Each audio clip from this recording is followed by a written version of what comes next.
प्रणाम विद्यार्थी मित्रों, माधव विद्या संकुल ऑनलाइन टीचिंग में आपનું हार्दिक स्वागत है। धोरण 7 विषय सामाजिक विज्ञान सेमिस्टर 1।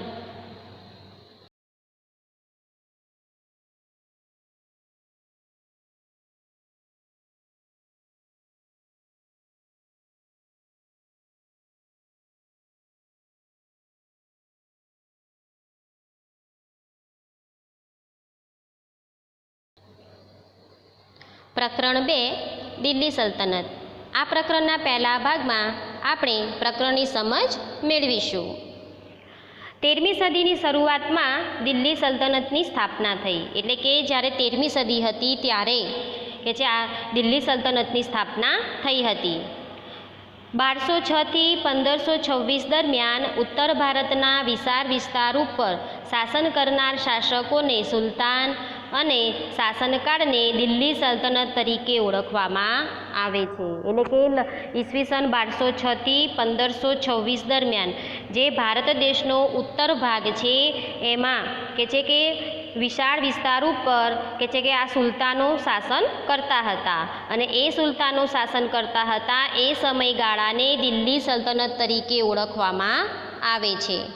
આ શાસકો મૂળભૂત રીતે તુર્ક અને અફઘાન મૂળના હતા, એટલે કે દિલ્હી સલ્તનત ઉપર જે સુલતાનો શાસન કરતા હતા એ મોટાભાગે તુર્ક અને અફઘાનના હતા। હવે આપણે દિલ્હી સલ્તનતના શાસકોમાં ગુલામ વંશ વિશે અભ્યાસ કરીશું અને ગુલામ વંશનો શાસનકાળનો સમય લગભગ 1206 થી 1290 સુધીનો છે। 1192માં તરાઈના બીજા યુદ્ધમાં સાબુદ્દીન ધોરીએ પૃથ્વીરાજ ચૌહાણને હરાવીને દિલ્હીમાં સલ્તનતની સત્તાનો પાયો નાખ્યો। એટલે કે ઈસવીસન 1192માં તરાઈનું કે છે તરાઈમાં યુદ્ધ થયું હતું અને એમાં કે છે કે સાબુદ્દીન ધોરીએ પૃથ્વીરાજ ચૌહાણને હરાવીને દિલ્હીની રાજગાદી પર બેઠો। મોહમ્મદ ઘોરીના ગુલામ કુતુબુદ્દીન ઐબક મામલુક વંશનો હતો, એટલે કે છે મોહમ્મદ ઘોરીનો જે ગુલામ એનો નોકર હતો કુતુબુદ્દીન ઐબક, એ જે છે એ મામલુક વંશનો હતો। 5 વર્ષના શાસનકાળમાં તેણે સલ્તનત સત્તાને જાળવી રાખવાનો પ્રયત્ન કર્યો, એટલે કે છે કે એણે 5 વર્ષ સુધી કે છે કે એણે પોતાની સત્તા જમાવી, એટલે કે 5 વર્ષ સુધી એણે શાસન કર્યું। 1210માં પોલો રમતા ઘોડા પરથી પડી જવાને કારણે તેનું મૃત્યુ થયું, એટલે કે ઈસવીસન 1210માં કુતુબુદ્દીન ઐબક જે છે એ ઘોડા પર બેસી અને કે છે પોલોની રમત રમતો હતો કે છે અચાનક ઘોડા પરથી એ પડી ગયો અને ત્યારે કે છે કે એનું મૃત્યુ થઈ ગયું। કુતુબુદ્દીન ઐબકના અવસાન બાદ તેનો ગુલામ અને જમાઈ ઇલ્તુમિશ ગાદીએ આવ્યો, એટલે કે છે કે દિલ્હી સલ્તનત પર કે છે કુતુબુદ્દીન ઐબકનું મૃત્યુ થયું એના પછી એનો જમાઈ ઇલ્તુમિશ રાજગાદી પર બેઠો। તેણે સલ્તનત સત્તાને સર્વોપરી બનાવવા ચેહલગાનની સ્થાપના કરી, એટલે કે 40 તુર્ક અમીરોના દળની રચના કરી, એટલે કે જે પોતાની જે સત્તા છે એને સર્વોપરી એટલે કે શ્રેષ્ઠ બનાવવા માટે એણે ચેહલગાનની સ્થાપના કરી અને ચેહલગાન એટલે કે 40 તુર્ક અમીરોની દળની રચના એટલે કે એક ટુકડીની રચના કરી। તેણે રાજધાનીનું સ્થળાંતર લાહોરથી દિલ્હી કર્યું હતું। ઇલ્તુમિશને ગુલામ વંશનો સાચો સ્થાપક માનવામાં આવ્યો છે। કેમ? કારણ કે ઇલ્તુમિશ એક ગુલામ હતો, માટે કે છે કે ઇલ્તુમિશને ગુલામ વંશનો સાચો સ્થાપક માનવામાં આવે છે। પોતાનો એક પણ પુત્ર સુલતાન બનવા યોગ્ય ન લાગતા તેણે તેની પુત્રી રઝિયાને પોતાની ઉત્તરાધિકારી જાહેર કરી। ઇલ્તુમિશના જે પણ દીકરાઓ હતા એ કોઈ પણ કે છે કે રાજગાદી પર બેસી શકે એવી એમનામાં યોગ્યતા હતી નહીં, એટલે કે રાજા તરીકે જે ગુણો હોવા જોઈએ એ એના એક પણ દીકરામાં હતા નહીં, પણ એની જે દીકરી હતી બરાબર એ ખૂબ એનામાં રાજા તરીકેના ગુણો હતા, માટે કે છે કે એણે પોતાની દીકરી રઝિયાને કે છે કે દિલ્હીની સત્તા ઉપર બેસાડી। ઇલ્તુમિશના અવસાનના થોડા સમય બાદ તેની પુત્રી રઝિયા સુલતાના દિલ્હીની ગાદીએ આવી. એટલે કે છે કે જ્યારે ઇલ્તુમિશનું મૃત્યુ થયું તો એના પછી રાજગાદી પર એની દીકરી રઝિયા સુલતાના જે છે એ દિલ્હીની ગાદી પર બેઠી, જે દિલ્હીની ગાદી પર આવનાર પ્રથમ મહિલા શાસક હતી. એટલે કે સ્ત્રીઓમાં જો શાસન કરનાર, દિલ્હીની ગાદી પર સ્ત્રીઓમાં શાસન કરનાર સૌ પ્રથમ કોઈ મહિલા હોય, સ્ત્રી હોય તો આ રઝિયા સુલતાના હતી. એ સમયના ઇતિહાસકાર મિન્હાજ એ સિરાજ પણ સ્વીકારે છે કે રઝિયા સુલતાના તેના બધા જ ભાઈઓમાં સૌથી વધુ કાબેલ અને સક્ષમ હતી. એટલે કે એ સમયના ઇતિહાસકારના જે લેખક છે એમનું નામ છે મિન્હાજ એ સિરાજ. એણે પણ કે છે સ્વીકાર્યું છે, એણે પણ લખ્યું છે કે રઝિયા સુલતાના એના બધા જ ભાઈઓમાં શ્રેષ્ઠ છે. એટલે કે એક રાજા તરીકે રાજગાદી પર બેસવાની જે યોગ્યતા જે છે એ રઝિયા સુલતાનામાં હતી. આમ છતાં એક મહિલા શાસનકર્તા તરીકે માન્યતા મળવી મુશ્કેલ હતી. તો પણ કે છે કે રાજ દરબારના જે લોકો જે છે બરોબર એ રઝિયા સુલતાને સ્વીકાર કરતા નહોતા. દરબારીઓ પણ તેને સ્વતંત્ર શાસક તરીકે સ્વીકારવા રાજી ન હતા. અમીરોની સત્તા લાલસા અને સતત ચાલતા વિદ્રોહે તેના શાસનનો અંત આવ્યો. અને કે છે કે દરબારીઓ જે લોકો હતા, પુરુષો હતા, એ રઝિયા સુલતાનાને સુલતાન તરીકે કે છે કે એનો સ્વીકાર કરતા નહોતા. માટે કે છે કે અંદર વિદ્રોહ થવા લાગ્યો અને છેવટે કે છે રઝિયા સુલતાનના શાસનનો અંત આવી ગયો. તેમના અવસાન પછી 6 વર્ષ સુધી રાજ્યમાં અંધાધૂંધ ચાલી. એટલે કે રઝિયા સુલતાનનું મૃત્યુ થયું એના પછી કે છે કે રાજ્યમાં 6 વર્ષ સુધી અંધાધૂંધ ચાલી. હવે આવશે ખલજી વંશ. ખલજી વંશનો સમયગાળો છે ઈસવીસન 1290થી ઈસવીસન 1320. કે જલાલુદ્દીન ખલજીથી ખલજી વંશના શાસનની સ્થાપના થઈ. એટલે કે છે કે ખલજી વંશની સ્થાપના કોણે કરી હતી? તો ખલજી વંશના શાસનની શરૂઆત કોણે કરી હતી? તો જલાલુદ્દીન ખલજીએ.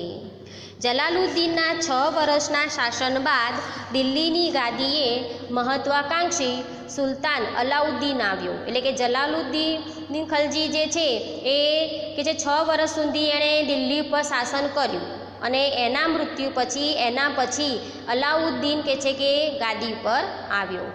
તેણે ઉત્તર ભારત, ગુજરાત અને દક્ષિણ ભારત પર વિજય પ્રાપ્ત કરી સામ્રાજ્યનો વિસ્તાર કર્યો. એટલે કે એણે જે છે ભારતમાં કે છે કે ઉત્તર ભારતનો વિસ્તાર છે, ગુજરાત છે, દક્ષિણ ભારતના જે રાજ્યો છે એના પર કે છે કે પોતાનું વર્ચસ્વ જમાવ્યું.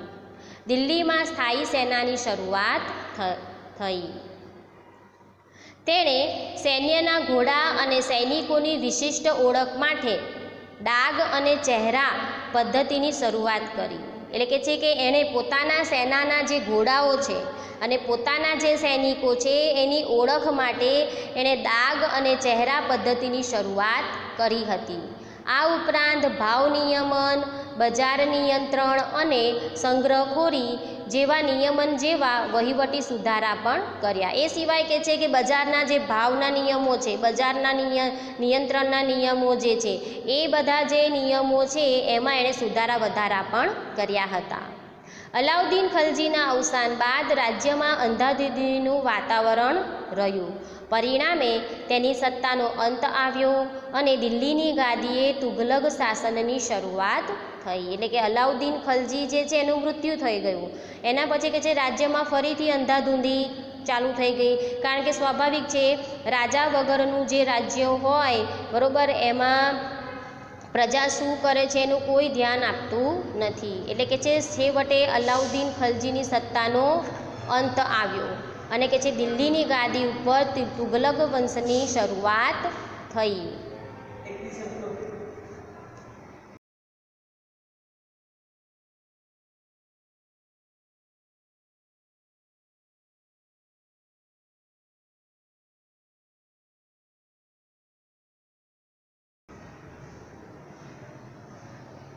હવે આવશે તુઘલક વંશ.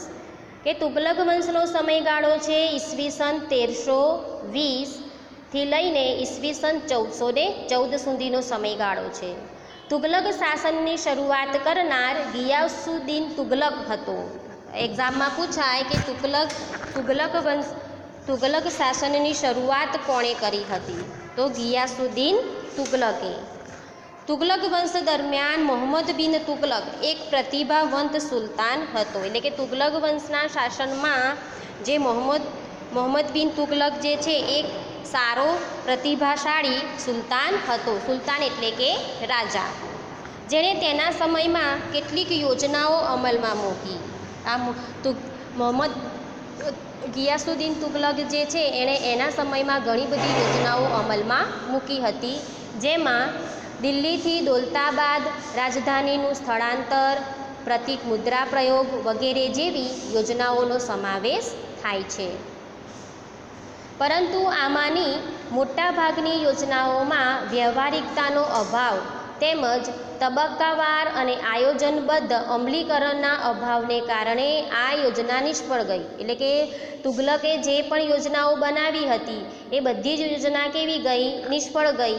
જેથી આ યોજનાઓને તરંગી યોજના તરીકે ઓળખવામાં આવે છે. એટલે કે પેલી જે યોજનાઓ બનાવી હતી પણ યોજના પ્રમાણે કાર્ય થયું નહીં, માટે એ બનાવેલી જે યોજનાઓ હતી એ બધી નિષ્ફળ ગઈ.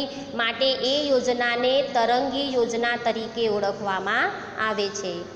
મોહમ્મદ તુગલકના સમયમાં આફ્રિકન મુસાફર ઇબ્ન બતુતા ભારતની મુલાકાતે આવેલ. એટલે કે જ્યારે દિલ્હીની ગાદી પર મોહમ્મદ તુગલકનું શાસન ચાલતું હતું એ સમયે કે છે કે આફ્રિકન એટલે કે આફ્રિકાથી એક મુસાફર આવ્યો હતો. મુસાફર એટલે કે પ્રવાસી, અને એનું નામ હતું ઇબ્ન બતુતા, અને એ ભારતમાં આવ્યો હતો. મોહમ્મદ તુગલક બાદ તેના પિતરાઈ ભાઈ ફિરોજ શાહ તુગલક ગાદીએ આવ્યો. એટલે કે મોહમ્મદ તુગલકનું અવસાન થયું, એના પછી એનો પિતરાઈ ભાઈ છે, એનું નામ છે ફિરોજ શાહ, એ દિલ્હીની ગાદી પર આવ્યો. ફિરોજ શાહ તુગલકના અવસાન બાદ તૈમુરલંગે દિલ્હી પર આક્રમણ કર્યું, જેથી સત્તાના પાયા હચમચી ગયા અને તુગલક સત્તા મર્યાદિત બની.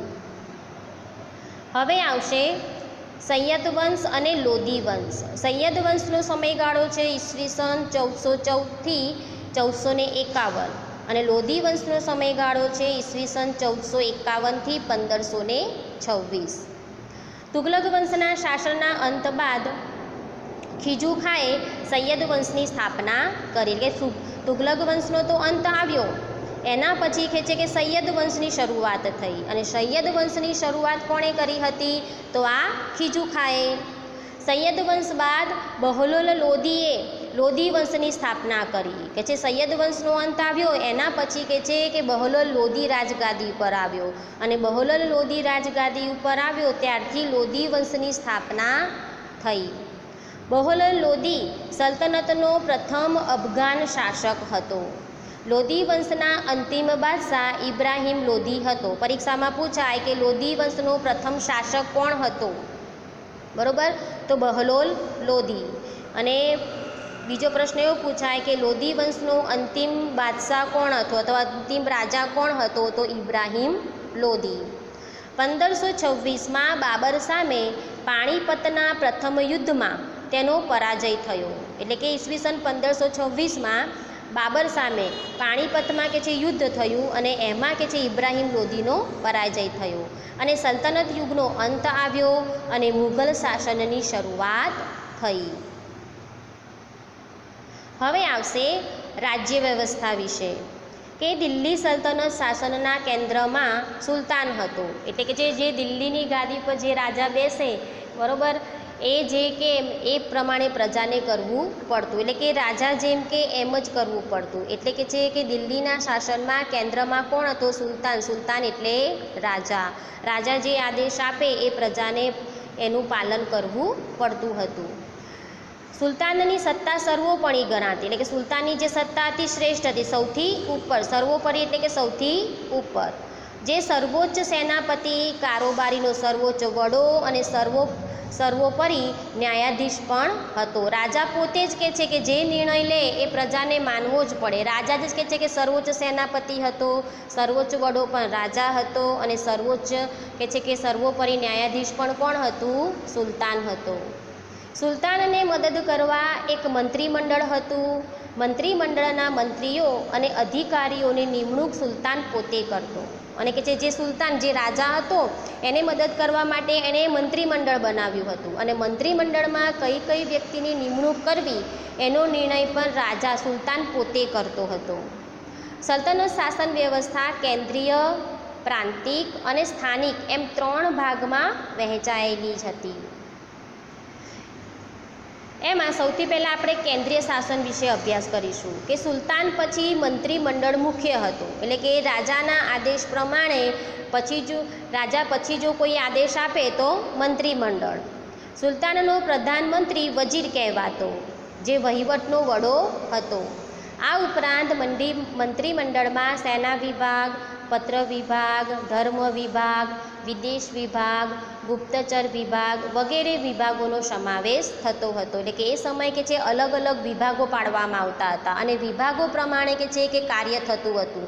એમાં સેના વિભાગ અલગ, પત્ર વ્યવહાર વિભાગ અલગ, ધર્મ વિભાગ અલગ, વિદેશ વિભાગ અલગ, ગુપ્તચર વિભાગ અલગ, આ રીતે કે છે કે અલગ અલગ વિભાગોમાં વિભાજિત કરી અને રાજ્યનું કામકાજ થતું હતું. થોડા ઘણા અંશે આધુનિક મંત્રીમંડળ જેવી વ્યવસ્થા તે સમયે જોવા મળે છે. એટલે કે અત્યારનું જે મંત્રીમંડળની વ્યવસ્થા છે એવી જ મંત્રીમંડળની વ્યવસ્થા એ સમયે પણ જોવા મળતી હતી. હવે આવશે પ્રાંતીય શાસન, કે સલ્તનત કાળમાં પ્રાંતને જાગીરમાં વહેંચવામાં આવતું, જેને ઇક્તા કહેવામાં આવતું. પરીક્ષામાં પૂછાય ઇક્તા એટલે શું અથવા તો ઇક્તા કોને કહેવાય, તો કે સલ્તનત કાળમાં પ્રાંતને જાગીરમાં વહેંચવામાં આવતું તેને ઇક્તા કહેવામાં આવે છે. ઇક્તાનો વડો ઇક્તેદાર કે મુક્તિ કહેવાતો, જે પ્રાંતની કારોબારી અને ન્યાયતંત્રનો વડો હતો. ઇક્તાનો જે વડો છે, મુખ્ય વ્યક્તિ હતો, એને ઇક્તેદાર અથવા તો મુક્તિ કહેવામાં આવતું હતું. અને એ શું કામ કરતો હતો તો કે કારોબારી અને ન્યાયતંત્રનો એ વડો હતો. તેનું કાર્ય જમીન મહેસૂલ એકત્ર કરવાનું અને સુલતાનને જરૂર પડે ત્યારે લશ્કરી મદદ કરવાનું રહેતું. એનું એ ઇક્તેદાર જે હતો એ કામ શું કરતો હતો તો કે જમીન ઉપર જે ટેક્સ હોય, મહેસૂલ એટલે કર અથવા તો વેરો, એ વેરો એકત્ર કરવાનું અને જો સુલતાનને જરૂર પડે ત્યારે એ લશ્કરી મદદ કરવાનું કાર્ય કરતો હતો. હવે આવશે પ્રાંત પછીના એકમને જિલ્લા અને તાલુકામાં વહેંચવામાં આવતા, જેને અનુક્રમે સીક અને પણગણા કહેવામાં આવે છે. એટલે કે પ્રાંત પછી, પ્રાંત એટલે કે વિસ્તાર, પ્રાંત પછીનો જે એકમ છે એને જિલ્લા અને તાલુકામાં વહેંચવામાં આવે છે અને એને સીક અને પરગણા પણ કહેવામાં આવે છે. ગામનો વહીવટ મુખી કે મુકદ્દમ કરતો, તેને પરવારી અને કારકુન મદદ કરતા હતા. તો વિદ્યાર્થી મિત્રો, તમારે હોમવર્કમાં આ પ્રકરણના જે ચલાવેલ ટૉપિક છે એના મુદ્દા લખવાના છે. બાકીનો જે પાઠ છે એના મુદ્દા આપણે આ પ્રકરણના બીજા ભાગમાં મેળવીશું. પ્રણામ.